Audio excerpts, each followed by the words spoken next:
We have four more solving ones in 15.4. We have these logarithmic equations here, and we're going to solve for x. And as I said in the other video, if you don't like how they look in logarithm form, you can always switch them to exponent form, and maybe it'll look better to you. Now, also, on this one, you'll hopefully start to realize that this, since there's numbers in both those spots right there, you could actually punch that into your TI-84 if you wanted to, okay? It's under the math button, so you'd have to look under the math button to find that, okay?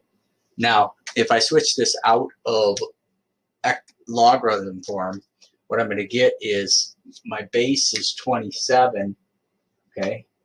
And then this x comes over here, and so I get 27 to the x equals 9.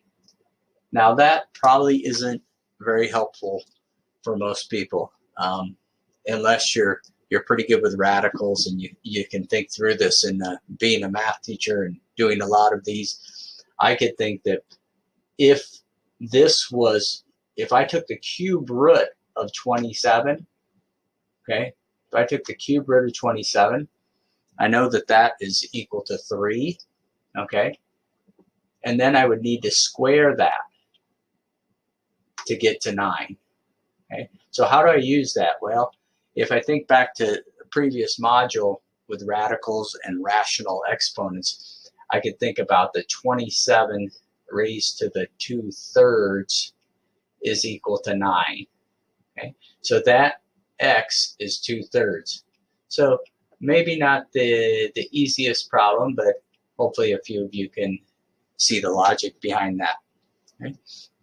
Let's try this next one here. We'll take the base out, which is 125. Then these are going to switch sides. So I got negative 2/3 here and equals x.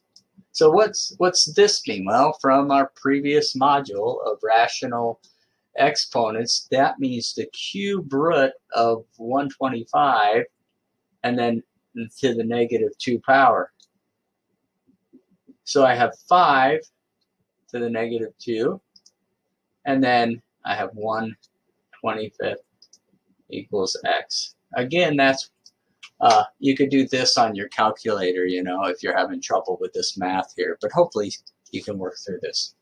And then again, this is one you can do on your calculator, but when I like to tell students you can often do these in your head by inserting a little question mark right here. You know, if you think about this, 9, this is what we're thinking about. 9 to what power equals 1? Well, that's 9 to the 0, okay? So x is equal to 0. This would be, you know, your x right here. 9 to what power? So x equals 0.